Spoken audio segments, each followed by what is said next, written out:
نحمدہ ونصلی ونسلم علی رسولہ الکریم اما بعد فاعوذ باللہ من الشیطان الرجیم بسم اللہ الرحمن الرحیم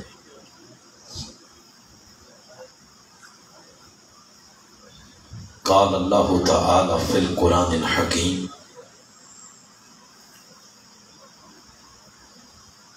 اعوذ باللہ من الشیطان الرجیم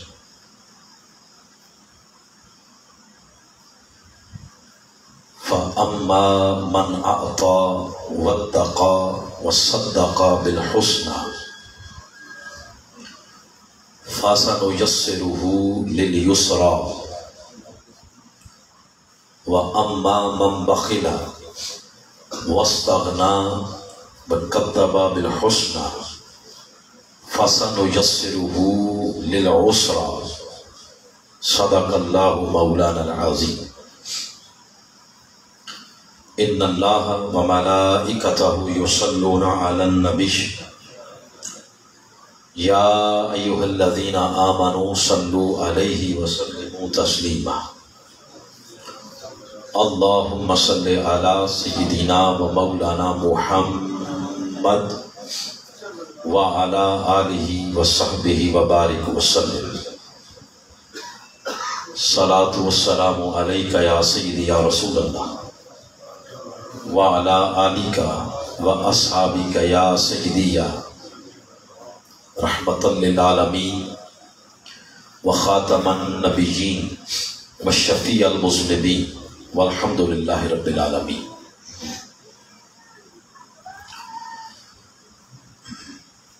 معزز و محترم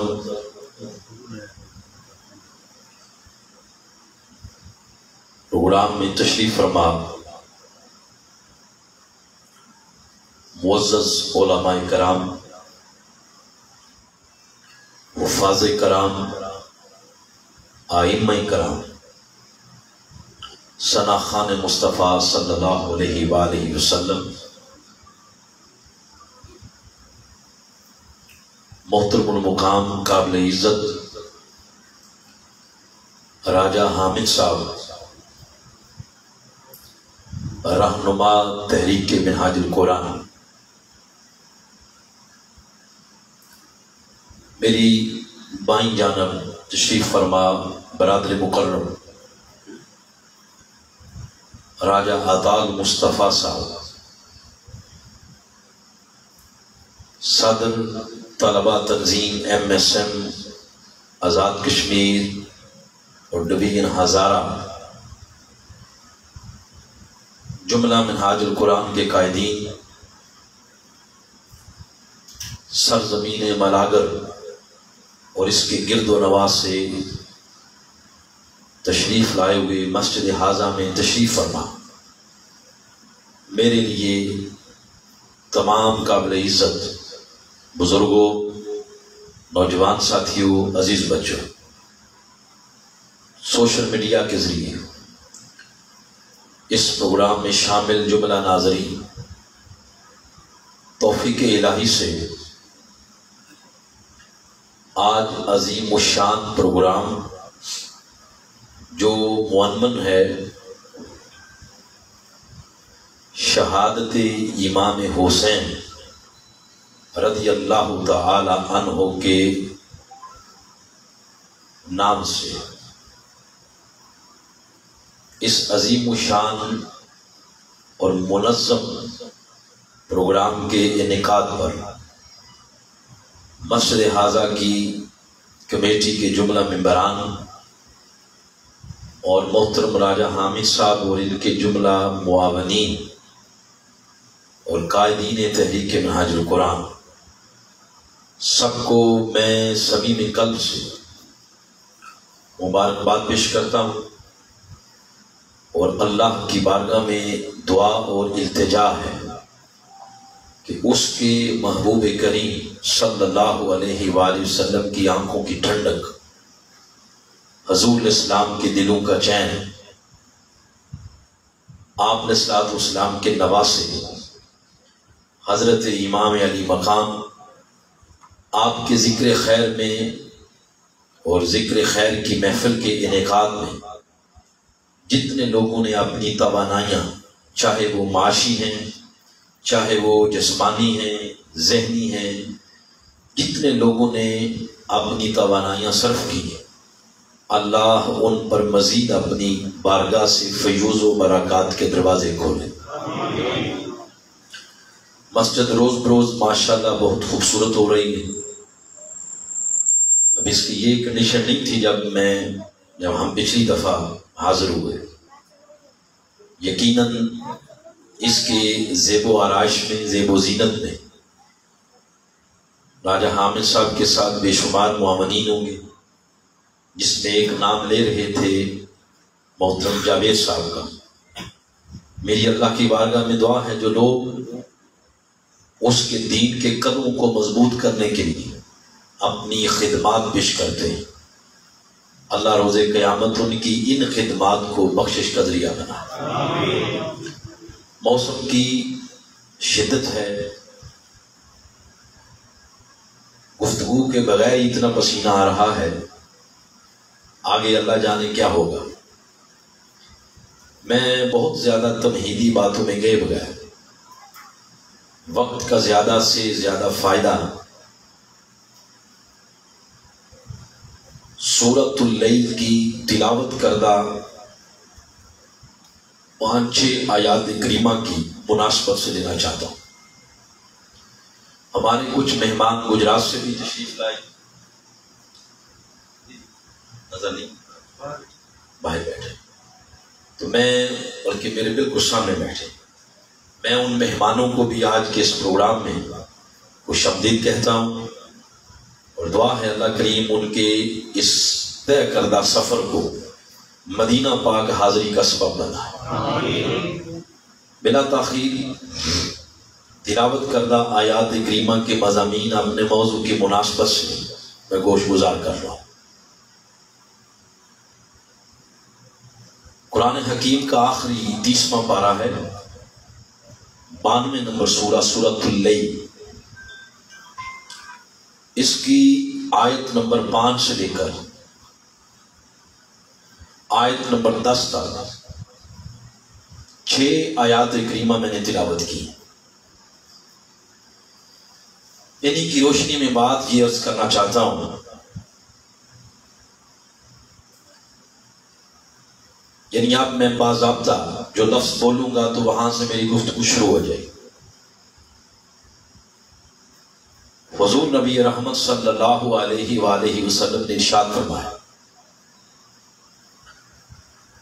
جس شخص کی عمر 40 سال ہو جائے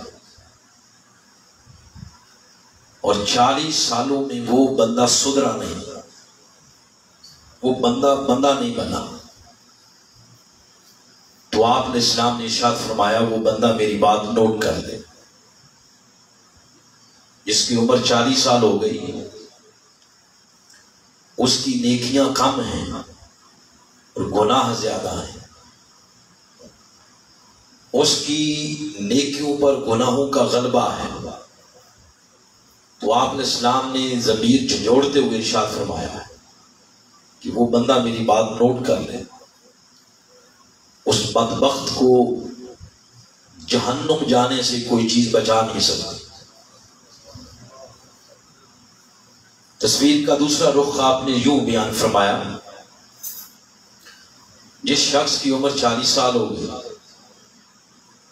اور اس کے گناہ کم ہو گئے اور نیکیاں گناہوں پر غالب آ گئی، یعنی نیکیاں زیادہ ہیں اور گناہ کم ہیں، تو آپ اسلام نے فرمایا وہ بھی نوٹ کر لیں، اس کو جنت میں داخل ہونے سے کوئی چیز روک نہیں سکتی۔ جوان بھی اس حدیث کو پلے باندھے، 40 سے جو آگے چلے گئے وہ بھی باندھے، واہ واہ کرتے، تقریریں سنتے، پیسے پھینکتے عمر بیت گئی، وقت ضائع کیا ہے۔ جن رستوں پہ ہم چل رہے ہیں، جو رستے ہم نے اپنی زندگی کے لیے متعین کیے ہوئے ہیں، یہ رستے درست نہیں ہیں۔ رات کو کبھی تنہائی میں بیٹھ کر سوچیں، یہ ہمارا ضمیر ہمیں نوچے گا جن رستوں میں ہم چل رہے ہیں۔ خدا را آپ کا یہ فرمان سن کر ان رستوں سے واپس پلٹا۔ اگلی جو بات عرض کرنا چاہتا ہوں وہ یہ، بندہ جب نیکی کی طرف چڑھتا ہے، بڑھتا ہے، چاہے وہ نیکی کمانے میں اپنا جسمانی توانائیاں صرف کرے، یا معاشی توانائیاں یا ذہنی توانائیاں۔ ہمارے معاشرے کا ایک المیہ ہے، ہم یہ سوچتے ہیں کہ یہ جو 2 لمحے یا 2 ٹکے میں نیکی کو یا اللہ کے راستے میں دے رہا ہوں، مجھے اس کے بدلے کیا ملے گا؟ تو ہمارے کوٹریالہ سے بھی عباس صاحب پہ اب نظر پڑی ہے، خوش آمدید، آپ تشریف لائیں، بڑے عرصے بعد زیارت ہوئی۔ میں یہ عرض کر رہا ہوں کہ ہمارے ہاں جب نیکی کی طرف قدم اٹھتے ہیں یا 2 پیسے خرچ کرنے پڑ جائیں، یہ دل ناداں 1000 مرتبہ سوچتا ہے کہ یہ جو میں اللہ کے دین کو یا نیکی کو وقت دے رہا ہوں یا پیسہ دے رہا ہوں، مجھے اس کے بدلے کیا ملے گا؟ ہم کامیاب بزنس مین ہیں اور اس کے نتیجے میں ہر شے کو اس پیرائے میں دیکھتے ہیں کہ ہمیں کیا ملے گا۔ اگر یہ بتایا جائے کہ اس کے بدلے آپ کو لاکھوں روپے، ڈالر یا پاؤنڈ کا منافع ملے گا، ہم وقت بھی دیتے ہیں، سرمایہ بھی خرچ کرتے ہیں۔ اور اگر یہ بتایا جائے کہ یہ آپ جا رہے ہیں، آپ وقت دے رہے ہیں یا پیسہ دے رہے ہیں، یہاں کچھ نہیں ملے گا، جو ملے گا قبر میں ملے گا، اس وقت ہمارے بڑھتے بڑھتے قدم رک جاتے ہیں اور اس شعر کے ہم مصداق بن جاتے ہیں، اے جان مٹھا اگلا کس نے ڈٹھا۔ ہمارے اندر ہمت نہیں، جرأت نہیں کہ ہم منافع کے بغیر وقت دیں یا سرمایہ خرچ کریں۔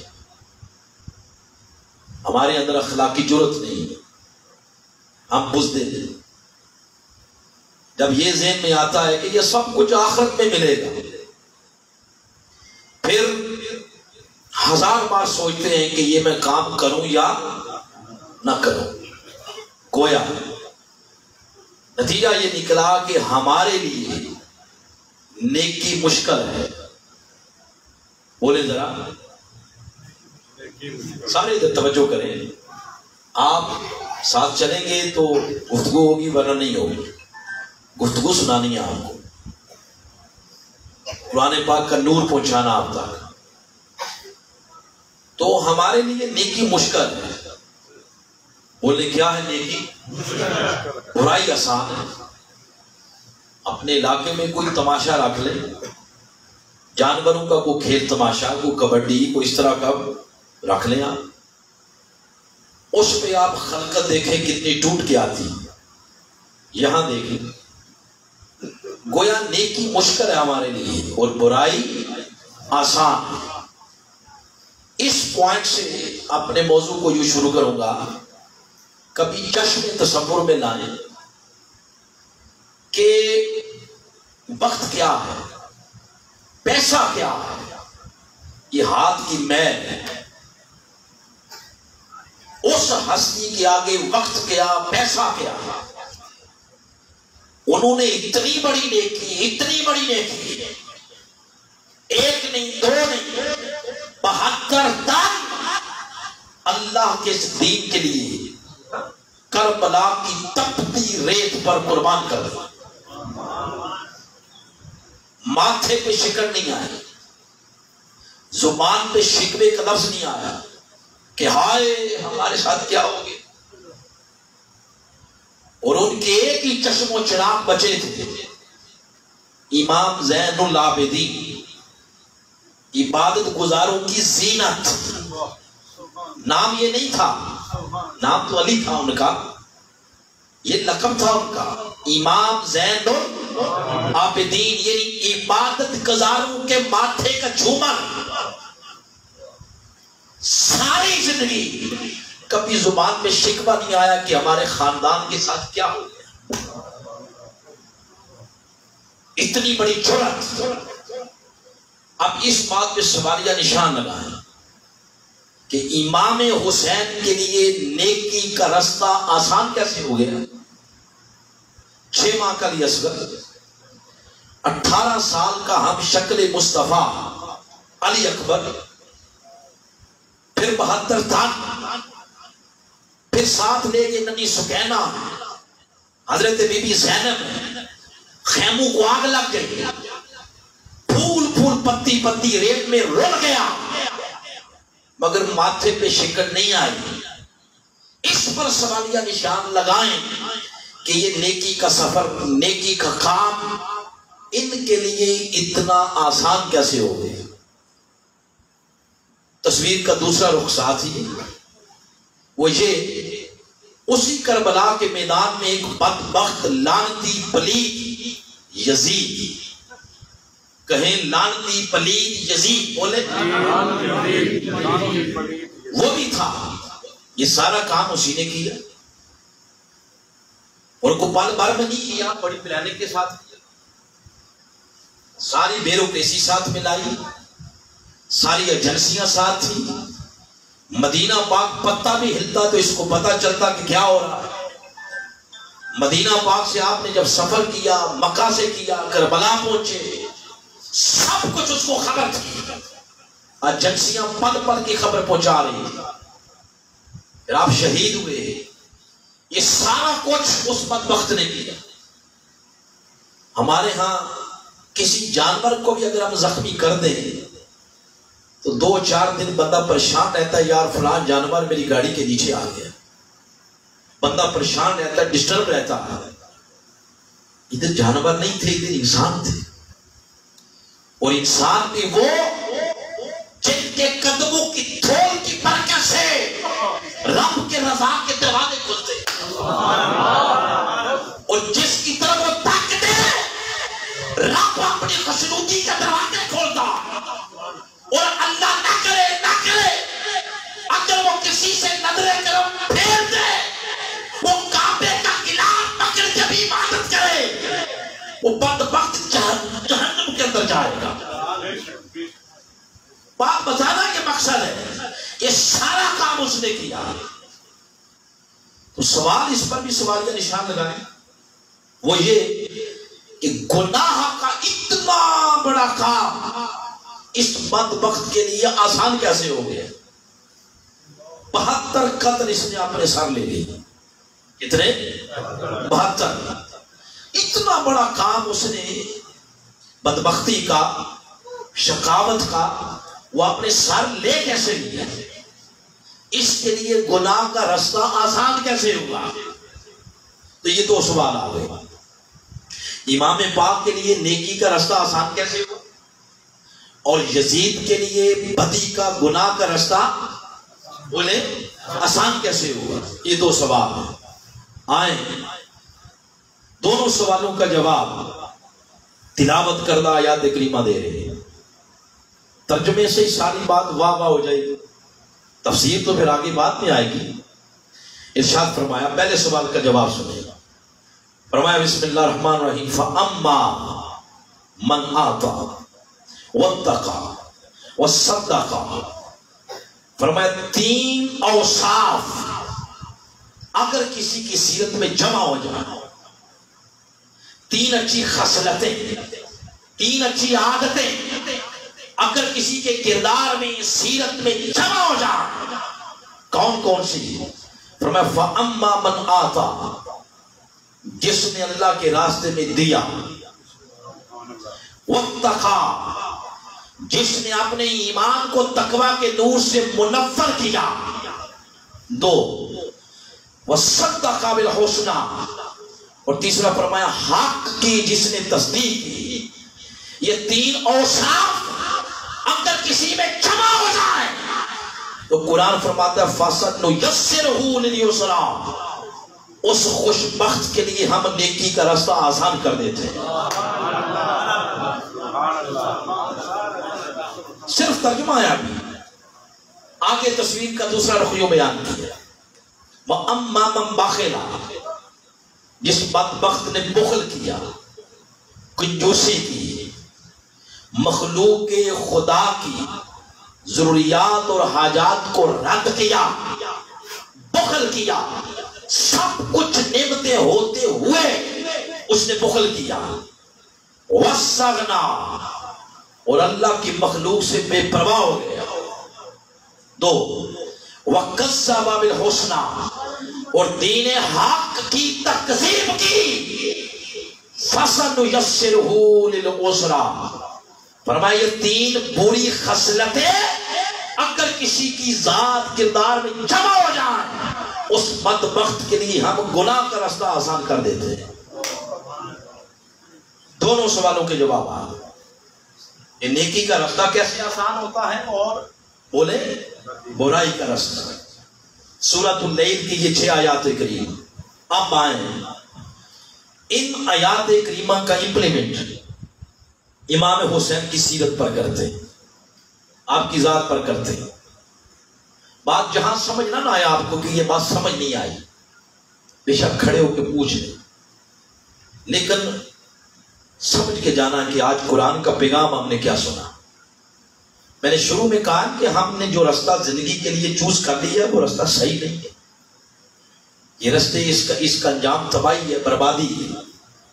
جہاں نہیں سمجھ آتی پوچھیں، بار بار پوچھیں، مگر اس کو اندر ڈالیں، ہاضم کریں، پھر اس کا رنگ اپنی سیرت پہ، شخصیت پہ نظر آنا چاہیے. پہلی جو 3 چیزیں بیان ہوئی ان کی روشنی میں امام پاک کی سیرت کو تکتے ہیں. پہلے 3 چیزیں بیان ہوئی، ایک سخاوت، بولے، دوسرا تقوی، بولو، تیسرا حق کی تصدیق. 3 اوصاف.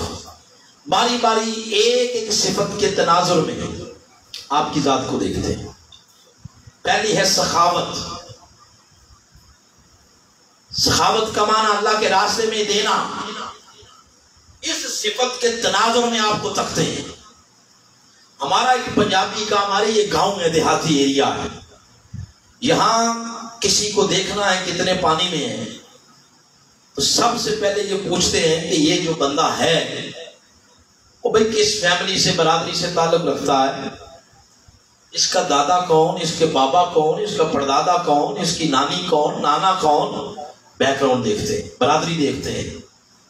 وہ جب کوئی بڑا نام آ جائے پیچھے کہ نانا ہو، دادا ہو، کہتے ہیں ہاں یہ کام پھر کیوں نہ کرے، پتر کس کا ہے، نواسا کس کا ہے، پوتا کس کا. جب امام پاک کی صحابت کو دیکھیں تو سب سے پہلے یہ تکیں کہ امام پاک کی پرورش کن لوگوں نے کی. ان کا بچپنا، ان کی جوانی کن گودوں میں گزری، کس ماحول میں انہوں نے پرورش پائی. تو جب ہم تکتے ہیں امام پاک کا سارا بچپن مصطفیٰ کے کندھوں پہ سواری کرتے کرتے یوں بیت گیا کہ ان کندھوں پہ حسین کے باپ باری نہیں آئی کسی کی سواری کرنے کی. بچپنا سارا نانا کی صحبت میں گزرا، جن کی سخاوت کے قرآن یوں گن گاتا. فرماتا میرے محبوب اما السائل فلا تنہر، جو کوئی سائل آپ کی دہلیز پر آئے تو میرے محبوب کبھی بھی وہ خالی نہ جائے. سائل کے اوپر الف لام، جس کا معنی مطلق کر دیا. سائل جنت مانگے، سائل دنیا مانگے، سائل دولت مانگے، سائل اولاد مانگے، سائل آنکھیں مانگے، سائل ٹوٹا ہوا بازو اس کو جڑنے کی بات کرے، سائل دشمن کشائی مانگے، سائل تاجوری مانگے، سائل جنت کا سرٹیفکیٹ مانگے، تو میرے محبوب ساری نعمتیں آپ کے دستے اقدس سے تقسیم کی جائیں۔ وَأَمَّا السَّائِلَ فَلَا تَنْهَرْ، یہ حسین کے نانا کی سخاوت کا عالم ہے۔ اندازہ لگائیں، جس حسین نے اپنا سارا بچپن اپنے نانا کی سخاوت کو اس طرح تک کے گزارا، اس حسین کی سخاوت کا عالم کیا ہو؟ سبحان اللہ۔ ارے حسین کے بابا اور حسین کی ماما، ان کی امی جان وہ کہ اگر کوئی یتیم، کوئی مسکین، کوئی یتیم و مسکین و یتیم و اسیرہ، کوئی اسیر مسکین یتیم ان کے دروازے پہ آ جائے، اپنے بچوں کے منہ کے نیوانے تک اٹھا کے ان کی بھوک کو دور کرنے کا اہتمام کرتے ہیں۔ اور قرآن ان کے سخاوت کے مناظر سورۃ الدہر 76 نمبر سورہ آیت نمبر 5 سے لے کر 9 تک ان کے مناظر سخاوت کے قرآن کا حصہ بنا تھا، اور فرماتا ہے اے علی، اے فاطمہ، اے حسن، اے حسین، اے فیضا، رب عرش پہ بیٹھ کے تمہاری سخاوت کے مناظر کو تک رہا ہے، نہ صرف تک رہا ہے بلکہ قرآن کا حصہ بنایا۔ اب قیامت تک لوگ تمہاری سیرت و کردار کو پڑھ پڑھ کے اپنے ایمان کو مضبوط کرتے رہے۔ یہ حسین کے بابا اور حسین کی امی کی سخاوت کا عالم ہے۔ اندازہ لگائیں ان نفوس قدسیہ کی جھولی اور آغوش میں پروان چڑھنے والے حسین کی سخاوت کا عالم کیا ہو۔ اس ضمن میں صرف ایک بات بتانا چاہتا ہوں، یہ بات میرے شیخ نے اپنی کتاب اسلامی تربیتی نصاب 2 والیوم پہ ہے، 2 جلدوں پہ، ہر گھر کی بڑی ضرورت ہے، پڑھیں اس کو۔ سخاوت کے باب میں چیپٹر میں انہوں نے یہ واقعہ لکھا ہے کہ امام علی مقام، امام حسین علیہ السلام، امام حسن علیہ السلام اور عبداللہ بن جعفر طیار، یہ 3 احباب سفر کی خاطر مدینہ پاک سے نکلے۔ سفر کرتے کرتے بہت دور نکل گئے، جنگل شروع ہو گیا، اور اتفاق ایسا تھا کہ کھانے میں، رخت سفر میں، زاد راہ میں کھانا نہیں تھا، بھوک لگ گئی۔ نظر پڑی جھونپڑی تھی ایک جنگل میں، جھونپڑی کے قریب ہوئے، اندر دیکھا ایک مائی بیٹھی، مائی کو سلام کرنے کے بعد کہا کچھ مل جائے گا کھانے کو؟ تو مائی ایسے چہروں کو تکتی ہے اور چہروں کو دیکھ کے کہتی ہے کہ چہرے بتا رہے ہیں کہ تم کسی شاہی خاندان سے تعلق رکھتے ہو۔ آپ نے کوئی رسپانس نہیں دیا اس پر، کیا ہو سکتا آپ کو شک ہو؟ کیا خیال ہے وہ گھرانہ شاہی گھرانہ نہیں تھا؟ بولو، ارے شاہیاں تقسیم ہی ان کے قدموں کی دھول کے صدقے ہوتی ہیں۔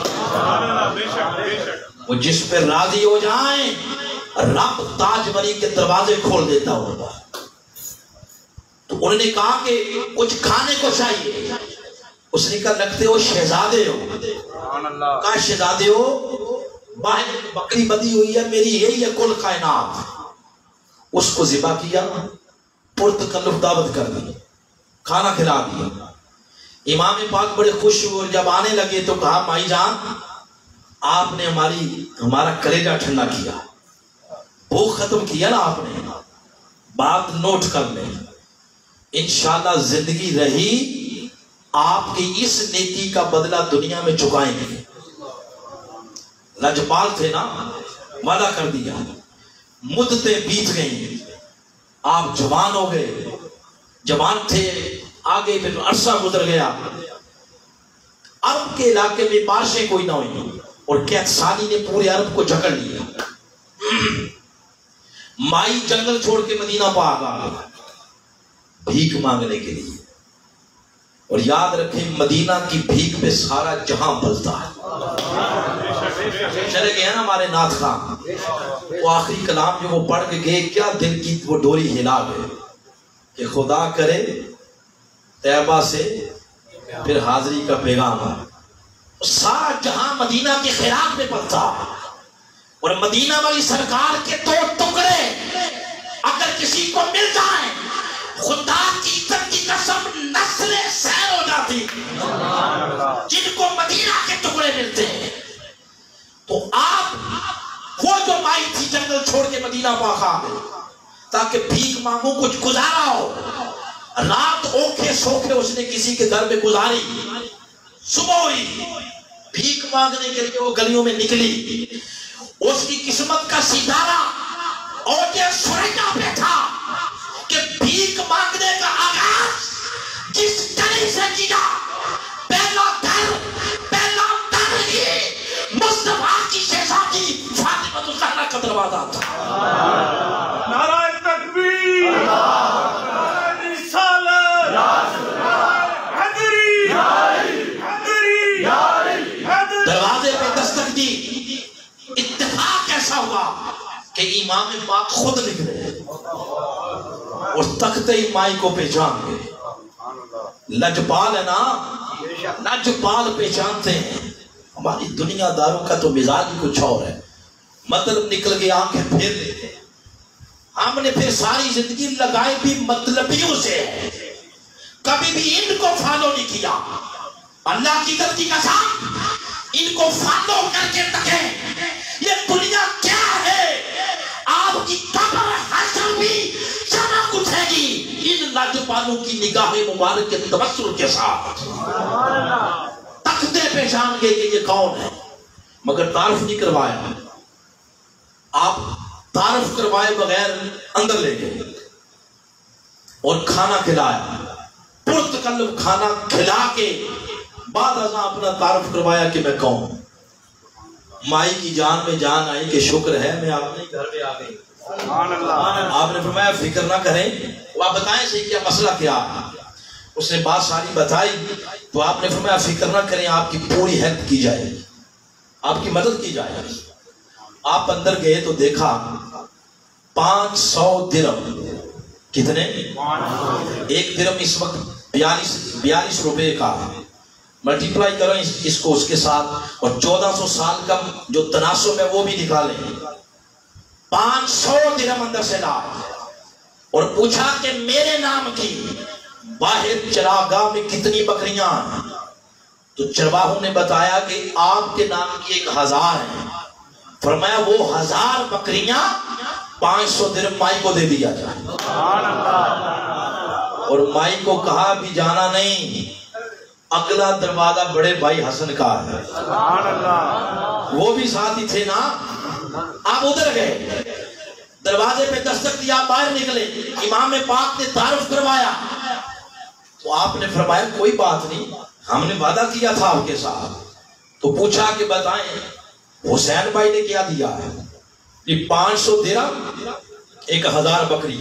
فرمایا اتنا ہی میری طرف سے دے دیا جائے۔ اب ایک ہی دروازے سے خیر اتنی بڑھ گئی کسی اور دروازے پہ جانے کی پیچھے 2000 بکریاں، ہاتھ میں 1000 درہم، چلی گئی اپنے علاقے میں، اپنے قبیلے میں۔ قبیلے والوں کو اکٹھا کیا اور کہا قبیلے والوں، وہ جو مدینے والی سرکار تھے نا محمد مصطفیٰ، تم نے ان کی صحابت تو بڑی سنی، بڑی تکی، مگر خدا کی قسم میں ان کے بچوں کی صحابت تک کے آ رہی ہوں۔ کیا کہنے ان کی صحابت کے کہ جب کسی منگتے کو دینے پہ آتے مڑ کے گھر نہیں تکتے کہ گھر میں شام کا کھانا بچا ہے یا نہیں بچا۔ یہ امام حسین کی سخاوت ہے۔ انہیں کیا ہے امام حسین کی سخاوت؟ مزہ تو تب ہے کہ جب ان کی صفت کو ہم اپنا لیں، کوئی دکھیا نہ رہے۔ کسی کی بیٹی سر میں بالوں میں سفیدی آ گئی، اس انتظار میں کہ جہیز ہوگا، اس کی شادی کروں گا، پھر یہ ماحول نہیں ہوگا۔ دودھ پیئیں گے سارے، پانی پیئیں گے تو سارے، مگر یہ تب ہوگا جب ہمارا لیڈر حسین ہوگا، ہمارا رہنما حسین ہوگا۔ یہ تب ہوتا ہے، معاشروں کی تقدیریں تب جب اپنے رہنما اس طرز کے اپنا لیے جائیں. یہ امام حسین کی سخاوت ہے. ارے میں اور آپ سخاوت کریں زمین میں، یہ مسجد میں زمین دے کے، مسجد میں پنکھے لگا کے، کسی کو جہیز دے کے، کسی یتیم کی سکول کی فیس افورڈ کر کے میں اور آپ سخاوت کس طرح کریں؟ ایک سخاوت حسین کی بھی ہے. پیسہ کیا ہے؟ 72 جان اللہ کے راستے میں قربان کر دیے. ماتھے پہ شکن نہیں آئی، اور قیامت تک آنے والے لوگوں کے لیے ایک سخاوت کا ایسا کرائٹیریا معیار قائم کر دیا، بتا دیا کہ لوگوں اگر سخاوت ہو تو حسین جیسی ہے، سخاوت ہو تو حسین جیسی ہے. سخاوت کا ایک معیار قائم کر دیا. تو پہلی صفت جن کے لیے اللہ نیکی کا رستہ آسان کرتا ہے ان کے لیے قرآن نے بیان کی سخاوت. بولے کیا؟ اس صفت کے آئینے میں امام پاک نہ صرف ان کی تصویر صاف نظر آتی ہے بلکہ میرے اور آپ جیسے لوگوں کے لیے ان کی سیرت ایک رول ماڈل بن گئی. پہلی صفت ہوگی سخاوت. دوسرا کہ فرمایا واتقا. دوسری صفت کیا ہے؟ تقوی. بولیں اچھا یہاں تھوڑا روک کر گفتگو کو آپ سے پوچھتے ہیں، یہ جو میں باتیں کر رہا ہوں کہ کچھ سمجھ بھی آ رہی ہے؟ کوئی ایسا نہ ہو کہ میں باتیں کرتا رہوں. صبح آپ جیسے کسی نے پوچھا تھا، ساری رات روتا رات کو فوتگی ہو گئی، تو صبح اس نے کسی سے پوچھا یہ جو لیلا رات کو فوت ہوا ہے یہ مرد تھا یا عورت تھا؟ ایسا نہ ہو کہ میں ساری رات بیان کرتا رہوں تو آپ صبح اٹھ کے پوچھیں کہ راما صاحب نے کیا بیان کیا تھا. تو سمجھ آ رہی ہے کتنی صفات ہم نے بیان کرنی ہے؟ 3. کتنی ہو گئی؟ جو بیان ہے اس کا نام کیا ہے؟ آگے آ رہی ہے تقوی. اب تقوی دیکھتے ہیں کہ اس صفت میں امام حسین کہاں پہ نظر آتے ہیں. پہلے ذرا تقوی کی ڈیفینیشن تو کر لیں کہ یہ ہے کیا. یہ گلیانہ سے ملتا ہے، کھاریاں سے ملتا ہے، پنڈی سے ملتا ہے، UK سے ملتا ہے. یہ ملتا کہاں سے ہے؟ تقوی کہتے کسے؟ تو تقوی کا لغوی معنی ہے اللہ کا ڈر. بولے ذرا اللہ کا ڈر. یہاں اس کو حاضر ناظر رکھ کے بولے اللہ کا. یہ لفظ کو پہلے کبھی سنا ہے؟ یہ جو سماعتیں بتا رہی ہیں کہ لفظ سنا سنا لگتا، یہ بس سنا سنا ہی ہے، زندگی ہماری میں کوئی نہیں ہے. اللہ کا ڈر اگر ہوتا ہمارے معاشرے میں تو 5-5 سال کی بچیوں کے ساتھ منہ کالے کیے جاتے. اللہ کا ڈر ہوتا ہمارے معاشرے میں تو اس طرح قتل کر کے تو لوگ لاشوں کو کماتوں میں پھینک دیتے. اللہ کا ڈر ہوتا تو یہ جو ہر روز مظالم اپنے معاشرے میں مختلف شکلوں میں دیکھتے ہیں تو یوں ہوتے. اللہ کا ڈر ہوتا تو نمازیں یوں ضائع ہوتی. اللہ کا ڈر ہوتا تو یوں ہم سر عام جھوٹ بول شراب کے پرمٹ بیچتے. اللہ کا ڈر نہیں ہے. اللہ کا ڈر نہ ہو تو پھر بندہ بے دریغ ہر گناہ کرتا ہے. تو تقوی نام ہے اللہ کا ڈر، اللہ کا خوف. کیسا خوف؟ اس کی واضح تشریح امام غزالی نے کیمیاء سعادت کے اندر کی ہے. انہوں نے ایک تمثیل دی. وہ کہتے ہیں تقوی یہ ہے کہ آپ نے جانا ہے ایک علاقے میں، اس علاقے میں جو رستہ جاتا ہے وہ ایک ہی ہے، وہ جنگل سے ہو کے جاتا ہے. جنگل سے وہ رستہ ہے تو دائیں بھی جھاڑیاں بائیں بھی جھاڑیاں، خاردار کانٹوں والی، اور اتنی سخت جھاڑیاں ہیں کہ اگر آپ نے اپنے لباس کو یوں نہ سمیٹا، کلوز نہ کیا تو ان جھاڑیوں میں آپ کا لباس پھنس کے پھٹ جائے گا. تو وہ کہتے ہیں یہی تقویٰ ہے. یہ دنیا جنگل ہے، منزل اللہ کی بارگاہ. ہم نے اس جنگل کے راستے سے گزر کے جانا. دائیں بھی گناہوں کی جھاڑیاں، بائیں بھی گناہوں کی جھاڑیاں. لباس ایمان کا ہے. اب سارا کچھ اس نے بیان کر دیا کہ جو بچا لے گا وہ منزل تک پہنچ جائے گا، جو نہیں بچائے گا گناہوں کی جھاڑیوں میں ایمان کا لباس پھنس کے پھٹ جائے گا، وہ بندہ ننگا ہو جائے گا. یہ ہے تقویٰ. بولے یہ کیا ہے؟ تقویٰ. مگر میں جو ڈیفینیشن کرنے لگا ہوں وہ قرآن سے.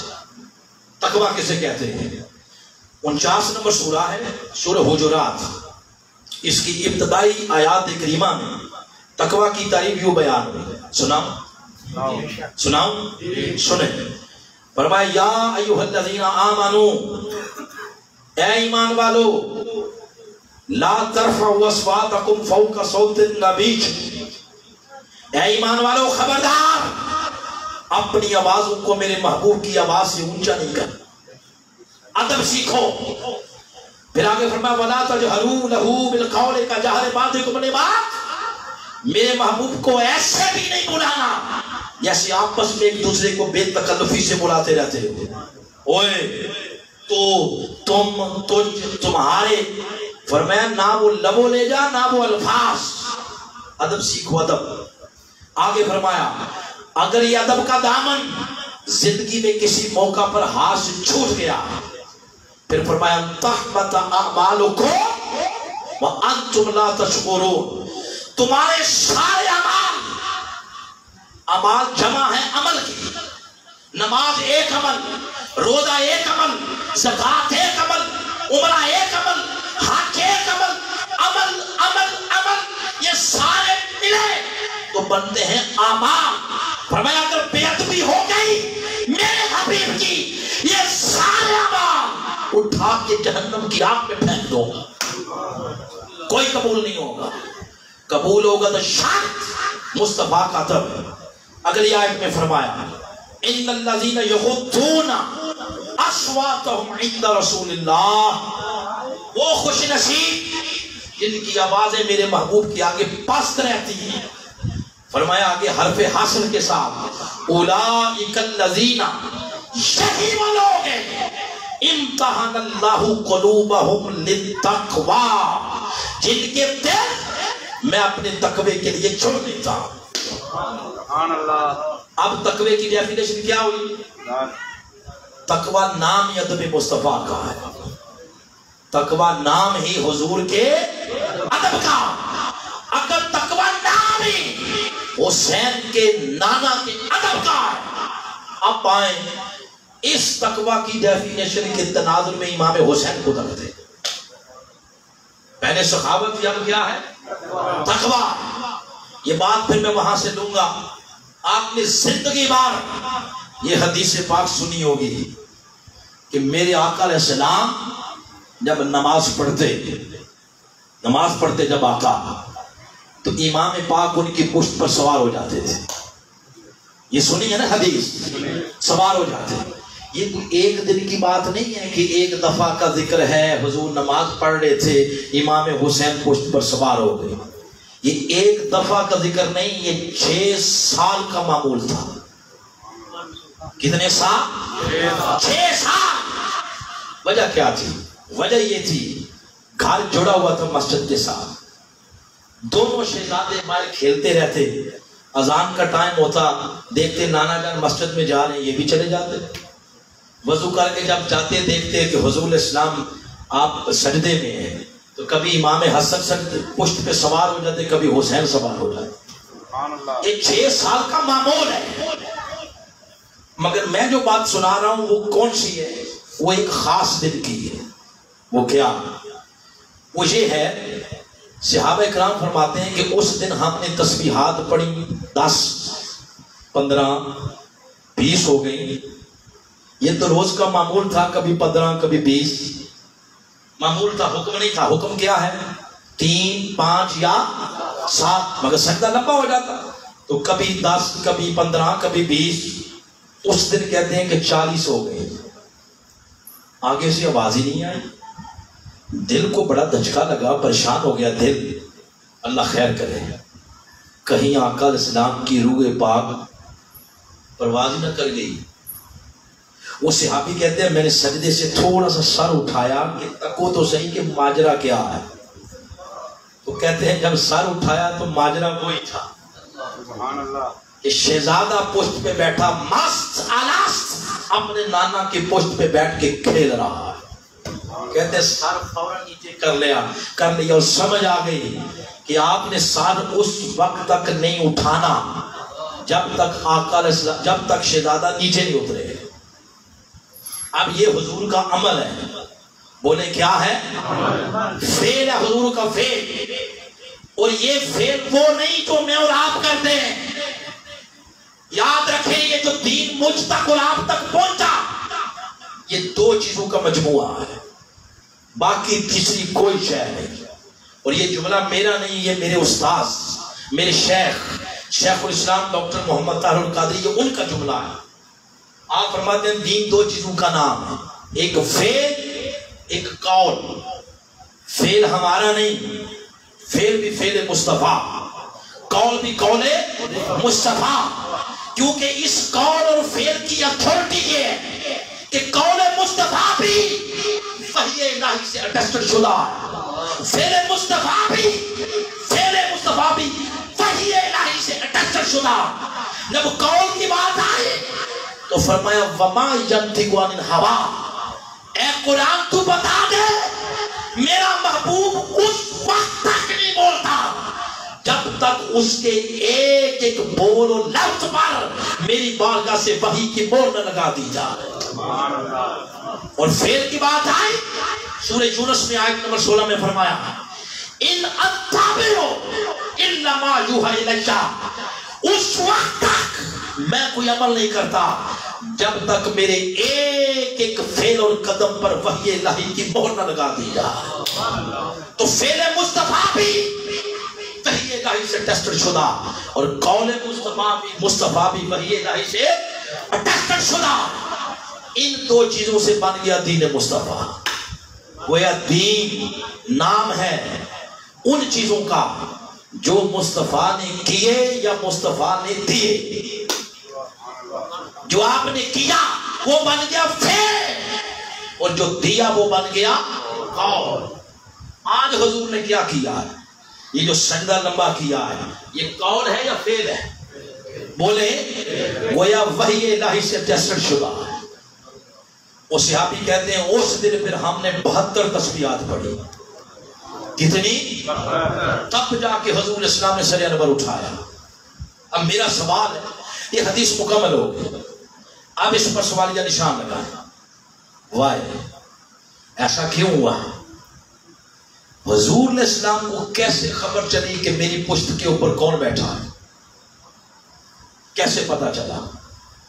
آپ کہیں کہ آج خود پتا ہو چلا ہوگا تو میں اس پہ اگلا سوال کرتا ہوں. ان کی نماز کا یہ عالم ہے, آقا کی نماز کا عالم ہے. اللہ کی یاد میں جو مست ہو جاتے آقا کہ سیدہ عائشہ صدیقہ رضی اللہ تعالی عنہ فرماتی ہیں 15 شعبان المعظم کی رات میں نے دیکھا کہ حضور اپنے بستر پر موجود نہیں ہے. میں نیچے اتری, کمرے میں چلنے لگی تو میرا پاؤں کسی شے سے لگا. آگے سے حضور کی آواز آئی من, کون ہے؟ میں نے عرض کیا حضور آنا عائشہ رضی اللہ تعالیٰ عنہ, میں آپ کی بیوی آپ کی زوجہ عائشہ ہوں. آگے سے آقا نے کیا فرمایا؟ آپ نے فرمایا آقا علیہ السلام کا اللہ کی یاد میں, اللہ کے ذکر میں, اللہ کے خیال دھیان تصور تخیل میں انہماک کا یہ عالم. کہ آقا نے پوچھا من عائشہ, کون ہے عائشہ؟ کون ہے عائشہ؟ حضرت عائشہ صدیقہ رضی اللہ تعالیٰ عنہ فرماتی ہے میں پریشان ہو گئی کہ آپ اپنی زوجہ کو نہیں پہچان رہے. میں نے سنبھل کے عرض کیا حضور وہی عائشہ بنت ابی بکر جو ابو بکر رضی اللہ تعالیٰ عنہ ان کی بیٹی ہے, مگر میرے آقا کا اللہ کی یاد میں اس کے ذکر میں انہماک اور استغراق کا یہ عالم. کہ آقا نے دوسری دفعہ پوچھا من ابو بکر, کون ہے ابو بکر؟ حضرت عائشہ صدیقہ فرماتی ہیں میں کانپ گئی.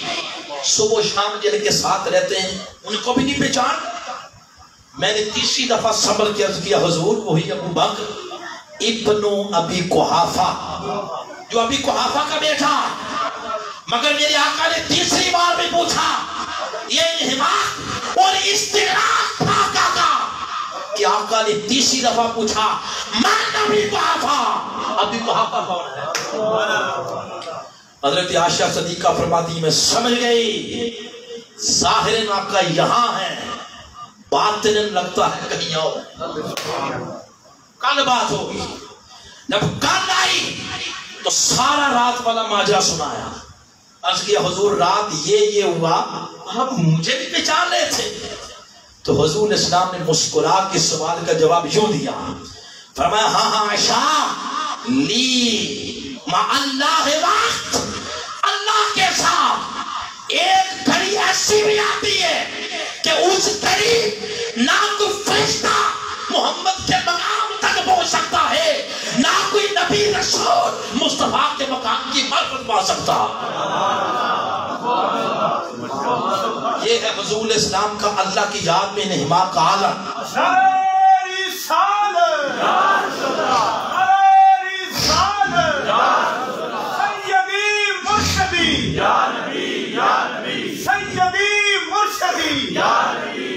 ارے یہ تو ان کے غلاموں کی شان ہے، یہ تو ان کے بخاری میں ہے، مسلم میں، یہ تو ان کے غلاموں کی شان ہے کہ جب آقا کے پیچھے نماز پڑھتے تو یوں محسوس ہوتا تھا یہ بے جان درخت ہے، اور پرندے آ کے ان کے سر پہ بیٹھ جایا کرتے تھے۔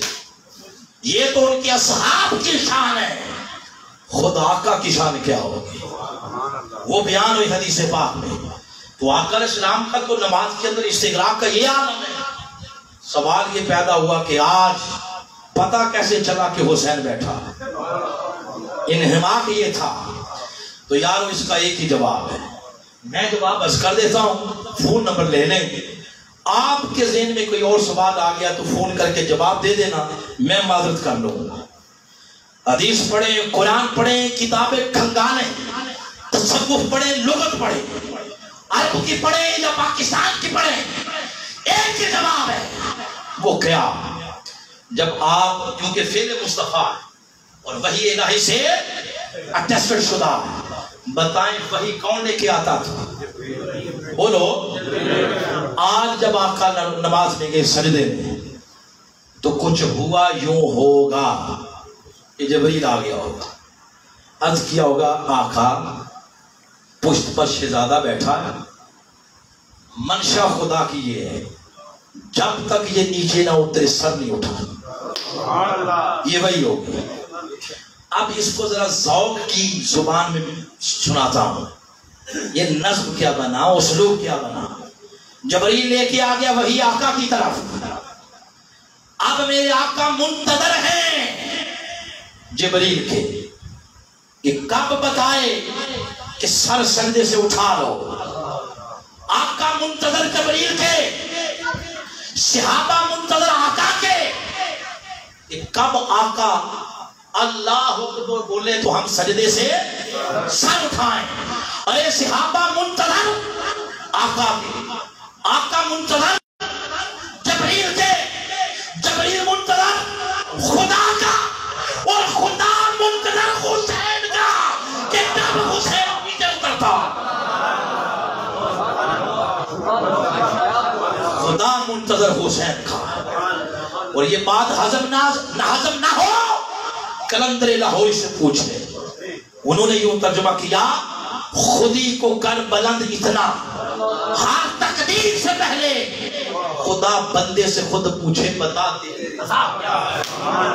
ارے کچھ بندے ایسے ہوتے جن کی رضاؤں کا طلبگار خود رب ہوتا ہے کہ میرا بندہ کیا تک کرتا ہے۔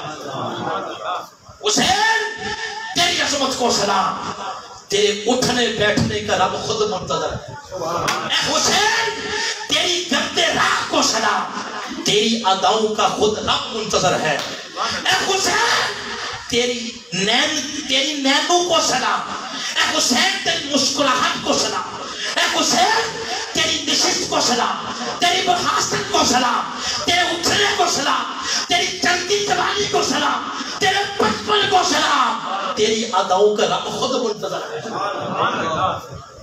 ارے جن کی اداؤں کا رب خود منتظر ہو تو کیا خیال ہے ان کے تقوی کا عالم کیا ہو؟ یہی بات دیکھنی تھی نا کہ تقوی کتنا تھا، جن کی تمنا رضا کا خود رب منتظر ہو، جن کے اٹھنے بیٹھنے کا رب منتظر ہو، ان کے تقوی کا عالم کیا ہو. تو یہ صفت جو دوسری ہم ڈھونڈنے نکلے تھے، واتقا، جس نے اپنے آپ کو تقوی کے نور کے ساتھ منور کر لیا، یہ صفت بھی صرف پائی نہیں گئی بلکہ آپ کی سیرت میں آؤ گے سوریا پہ نظر آتی ہے. کتنی ہو گئی؟ 2. تیسری صفت بیان ہوئی، فرمایا واتقا وصدقا بالحسنی، حق کی تصدیق. حق کی آپ نے بھی کی ہوئی ہے، کلمہ پڑھ کے لا الہ الا اللہ محمد رسول اللہ، یہ تصدیق ہو گئی، یہ گواہی دے دی آپ نے دی ہوئی ہے، میں نے دی ہوئی ہے. مسلمانوں کے گھروں میں پیدا ہونے والا ہر بچہ یہ تصدیق کرتا، گواہی دیتا ہے کہ اللہ ایک ہے اور محمد اللہ کے آخری رسول ہے. یہ گواہی ہے، یہ تصدیق ہے، ہر مسلمان کرتا ہے. اور شہید کا ایک لغوی معنی ہے گواہ. اس کو گواہ اس لیے کہتے ہیں، شہید کو گواہ اس لیے کہتے ہیں کہ وہ اللہ کے راستے میں لڑتے لڑتے اپنی جان دے دیتا اور پچھلوں کو پیغام دیتا، گواہ ہو جاؤ، جس دین کی خاطر میں کٹ گیا میرے نزدیک اس سے بڑا حق کوئی نہیں ہے. اس کو بھی اس لیے شہید کہتے ہیں. ارے قربان جائیں، ہم دیتے ہیں گواہیاں کلمہ پڑھ کے، کوئی نماز پڑھ کے، کوئی زکات دے کے، کوئی صدقہ دے کے، کوئی حج کر کے، کوئی شہادت کی زندگی، شہادت کی منزل پا کے گواہی دیتا. ایک گواہی حق کی تصدیق کرنے کی وہ حسین نے بھی دی ہے، اور قیامت تک کوئی مائی کا لال اس کا تصور بھی نہیں کر سکتا. ایک تصدیق حق کی انہوں نے بھی کی. اب یہاں پر رک کے یہ بات اگلی کرنا چاہوں گا، کیا تصدیق حق کی اس وقت ہوتی ہے جب کوئی جھٹلا رہا ہو، جب کوئی اس وقت ضرورت پڑتی ہے یہ بات کہنے کی کہ یہ حق ہے، جب کوئی حق کو جھٹلا رہا ہو. جھٹلا کون رہا تھا؟ یزید پلید. کون جھٹلا؟ اس کا نام پلید کے بغیر نہ لیا کرے. یزید یہ جھٹلا رہا تھا. کیا جھٹلایا اس نے؟ وہ آپ کو بتاتا ہوں. یہ جو آپ کو قتل کرنے والی بات، یہ تو بعد میں ہوئی ہے نا. پہلے کیا ہوا؟ تاریخی الفاظ ہیں، تاریخ کی کوئی کتاب اٹھا لے، پرانی، آج کے دور کی نہیں، کیونکہ قلم بھی بکتے ہیں، گواہیاں بکتی ہیں، عدالتیں بکتی ہیں، وکیل بکتے ہیں، جج بکتے ہیں. پاکستان میں سب کچھ بکتا. اس لیے میں نے کہا آج 800 سال پہلے کی تاریخ اٹھائیں، تبری اٹھا لیں، اور جتنی بھی کتابیں ان کو اٹھا، تاریخ خلفاء اٹھا لیں. پاکستان کا ایک رائٹر بھی لے لیں، وہ رائٹر دوسرے مسئلے کے ہیں مگر انہیں کام کیا.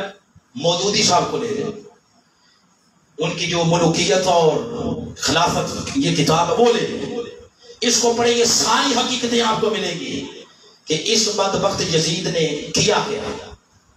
ایک تو اس نے حج تمتع کے احکام بدلے، نمبر 1. دوسرا، نماز جمعہ کو نماز عصر میں جا کے داخل کر کے پڑھتا.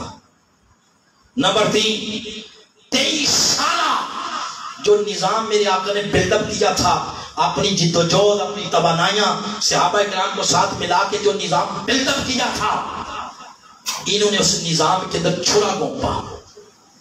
وہ حضور کا نظام تھا شورائی سسٹم، اس کے اندر آمریت کا چھرا گھونپا، ملوکیت کا، یہ کام کیا. پھر نماز جمعہ کا جو خطبہ ہوتا، جو امام صاحب کھڑے ہو کے عربی خطبہ پڑھتے ہیں نا، لازم کر دیا، گورنمنٹ کی طرف سے آرڈر ہو گیا، نوٹیفکیشن جاری ہو گیا، اس خطبے کے اندر علی اور علی کی اولاد کو گالیاں دی جائیں، سب کو شتم کیا جائے.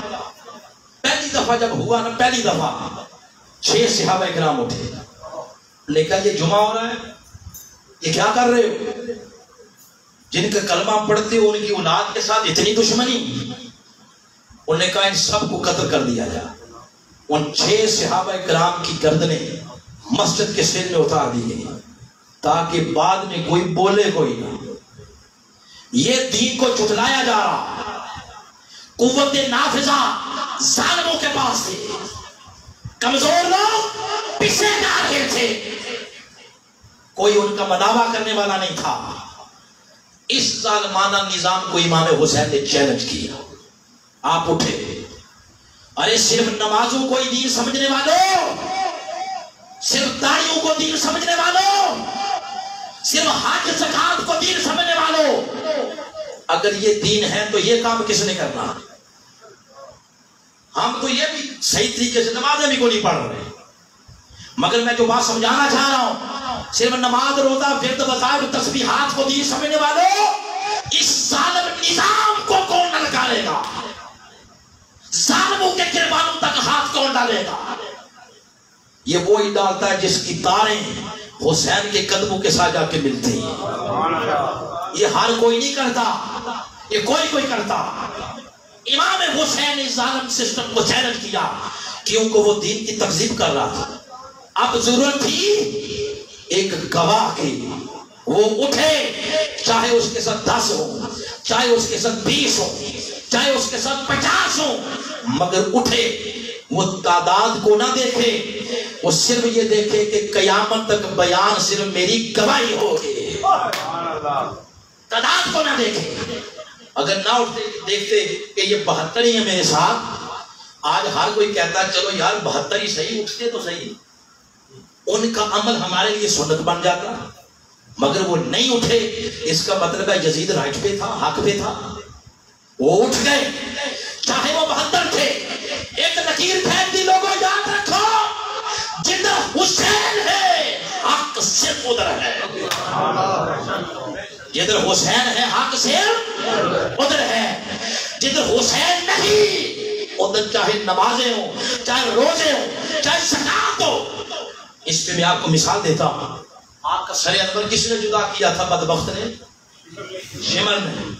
وہ بیٹھا تھا آپ کے سینے پر، تو آپ نے آخری جملہ یہ بولا تھا، وقت کیا ہے؟ اس نے کہا تھا نماز جمعہ، زور کی اذانیں ہو رہی ہیں، یہ اس نے کہا۔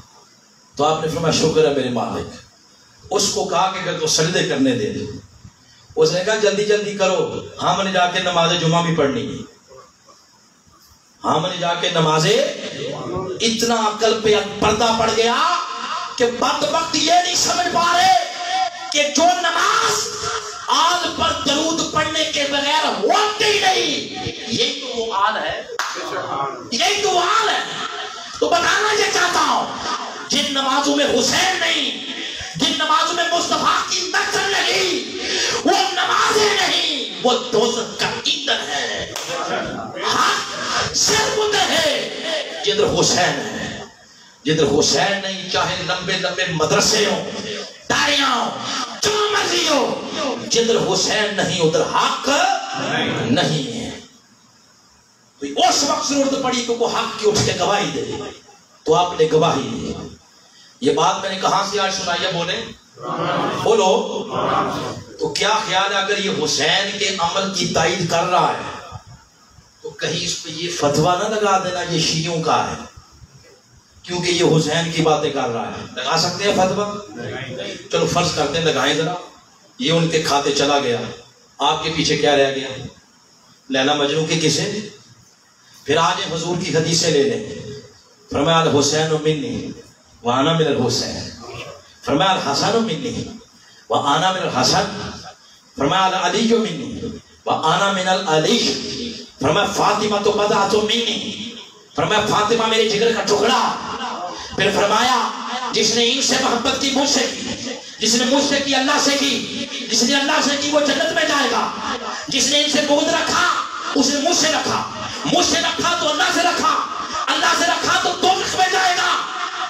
یہ ساری حدیثیں فرمان حضور کے ہیں، یہ بھی نکال دیں کہ یہ بھی ان کے کھاتے میں ڈالتے ہیں۔ آپ کے پیچھے کیا رہ گیا؟ قرآن بھی گیا، حدیث بھی گئی۔ نیچے آ جائیں ذرا، وہ نفوس قدسیہ جن کو صحابہ اکرام کہتے ہیں، بولے ذرا۔ پہلا نام قصد شرک کو عشق رسول سیدنا ابوبکر صدیق، وہ سب سے پہلے سامع ہیں حضور کی باتوں کے۔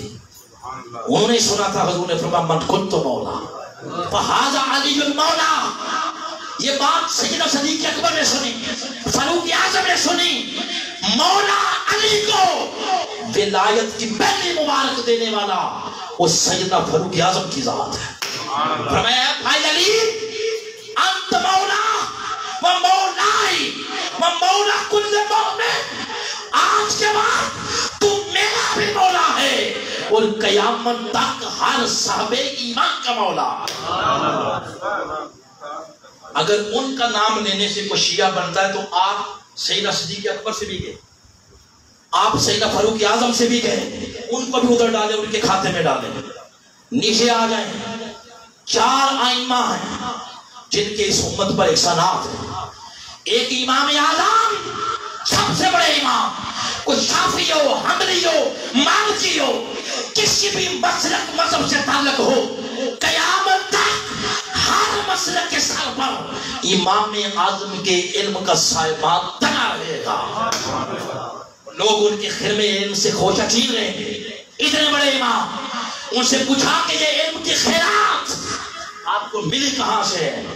تو فرمایا میرے شیوخ اور میرے اساتذہ میں 12 اساتذہ وہ ہیں جو مصطفیٰ کی آل سے ہیں، تو یہ ساری علم کی خیرات وہاں سے آئی۔ اب یہ بھی پھر گئے، ان کو بھی کہیں کہ یہ بھی علی علی کرنے والے، یہ بھی حسین کی محبت میں سرشار، تو پھر یہ بھی شیعہ ہو گئے، ان کو بھی نکال دیں، پیچھے 3 رہ گئے۔ امام شافعی کو لے لیں، ساری زندگی اہل بیت کے گن گانے میں گزری۔ کسی نے کہا شافعی شیعہ ہو گیا، شافعی رافضی ہو گیا۔ فرمایا سنو، اگر فاطمہ کے بچوں کے گن گانے سے کوئی رافضی ہوتا ہے تو شافعی سے بڑا رافضی کوئی نہیں۔ پھر یہ بھی چلے گیا، آپ کے پیچھے کیا رہ گیا؟ امام احمد بن حنبل، ان کو جیل ہو گئی، جیل سے جنازہ اٹھا، کیوں؟ اہل بیت کی محبت کے گن گاتے تھے، جنازہ جیل سے اٹھا۔ پھر یہ بھی چلے گئے، پیچھے ایک ہی رہ گئے، امام مالک۔ امام مالک کے سر کے بال مونڈ کے، داڑھی کے بال مونڈ کے گدھے پہ بٹھا کے مدینہ پاک کی گلی میں گھمایا گیا، دورے مارے گئے، اور ساتھ کہا گیا لوگوں کو بتاؤ میں نے کیا کیا۔ تو رو کے کہتے لوگوں قصور صرف یہ ہے کہ میں فاطمہ کے بچوں سے عشق کرتا ہوں، کٹ جاؤں گا، مر جاؤں گا، یہ عشق نہیں جائے گا۔ پھر یہ بھی ادھر چلے گئے۔ آپ نیچے آ جائیں، نیچے آپ کے پاس رہ گیا اولیاء۔ تو اولیاء میں اس برصغیر کی شان، اس برصغیر کی آن، خواجہ اجمیر، خواجہ معین الدین چشتی اجمیری، انہوں نے لکھا شاہ است حسین، بادشاہ است حسین، دین است حسین، دین پناہ است حسین، سردار نداد دست در دست یزید، حقہ کے بنائے لا الہ است حسین۔ ان کو بھی پھر فارغ کر دے، کون رہ گیا پیچھے؟ اعلیٰ حضرت مجدد دین و ملت شاہ احمد رضا خان، ان کا قدم اٹھا۔ وہ کہتے ہیں تیری نسل پاک میں ہے بچہ بچہ نور کا، تو ہے عین نور، تیرا سب گھرانہ۔ اب ان کو بھی ادھر ڈال دیں گے، یہ بھی وہ ہو گئے۔ اب اپنے پڑوس میں میاں صاحب کو لے لیں، میاں صاحب کو آل اولاد تیری دا منگتا، یہ انہوں نے لکھا۔ پھر ان کو بھی نکال دیں، کون رہ گیا پیچھے؟ کسی اور نے کہا سیخ اتے مکھن پکانا، داتا اوکھا کام میں، بچڑے دے کے یار مناونا سخی حسین کا کام میں۔ یہ بابا بھولے شاہ بھی پھر چلے گئے۔ تاجدار گولڈا کو نے، انہوں نے لکھا لہموں کا لہم، حب علی ہے مہر علی، مہر علی ہے حب علی، جسموں کا جسمی لہموں کا لہمی، فرق نہیں مابین پیا۔ اب آگ کے پیچھے بچے گا کیا؟ اولیاء بھی اہل بیت کی محبت میں سرشار، آئمہ بھی اہل بیت کی محبت میں سرشار۔ کوئی امام نہیں بنتا جب تک درے فاطمہ کے ٹکڑے نہ جمائے، اور اگر کوئی ولی ہو ان کے ساتھ بغض کر لے، اسی لمحے اس کی ولایت کو سلب کر لیا جاتا ہے۔ میں نے بتانا یہ مقصد ہے، 1400 سال کی ہسٹری وہ حضور کی نسل میں غرق نظر آتی ہے، حضور کی نسل کی محبت میں ڈوبی نظر آتی ہے۔ کبھی بھی ان ہستیوں کی شان میں ایسا جملہ نہ بولنا، عاقبت خراب ہو جائے گی۔ یہ جنت ان کی ہے، یہ جس کو چاہیں گے جنت میں داخل کریں گے۔ حضور نے فرمایا الحسین والحسن والحسین سیدا شباب اہل الجنہ، فرمایا جنتی جوانوں کے۔ اب آپ سارے سیانے ہیں، جنت میں کون کون ہوگا؟ جو بھی ہوگا اس کے سردار حسین ہوں گے۔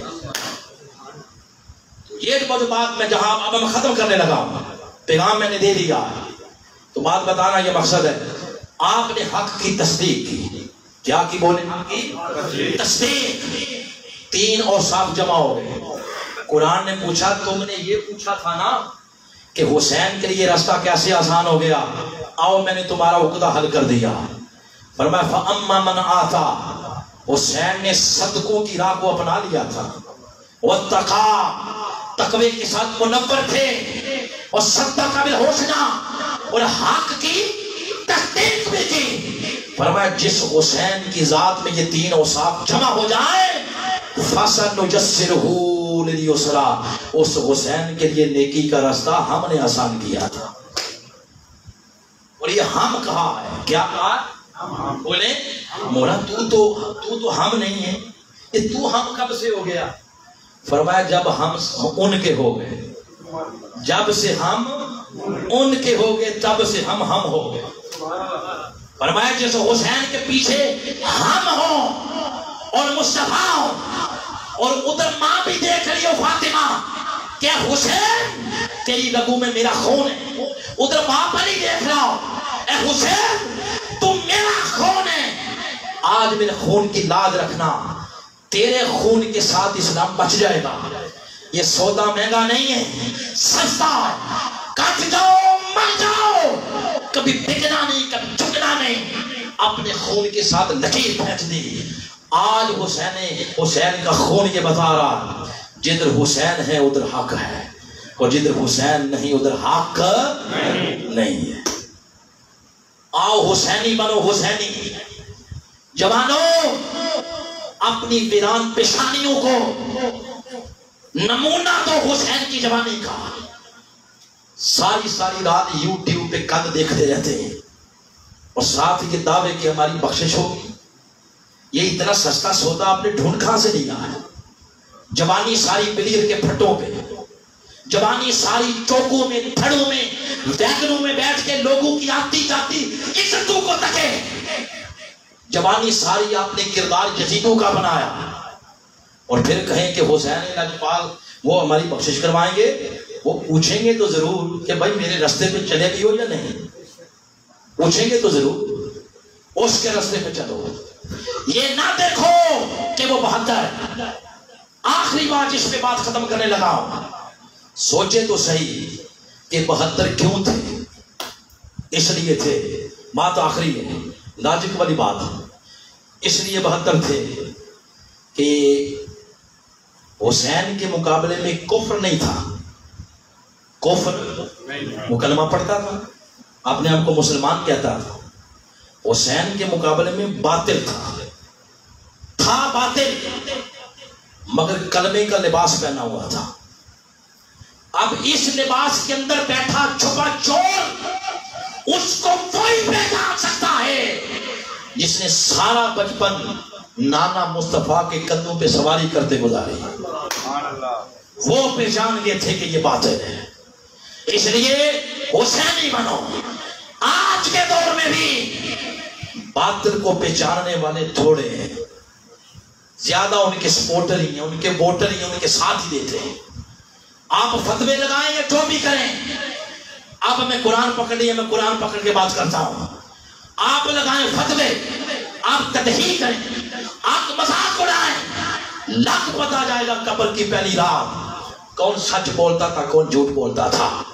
14 صدیاں بعد آج کے دور کا یزیدی نظام پہچاننے والا صرف ڈاکٹر محمد طاہر القادری ہے۔ اس نے اس یزیدی نظام کو پہچانا کہ یہ نظام ہمارا نہیں ہے، اس نظام کے سوتے یزید کے ساتھ جا کے ملتے ہیں۔ اس مرد گرندہ نے پہچانا، آپ نہ مانے، مذاق مذاق اڑائیں جو مرضی کریں، مگر لگ پتا جائے گا قبر کی پہلی رات کہ دودھ کیا تھا اور پانی کیا تھا، سچ کدھر تھا، حق کدھر تھا۔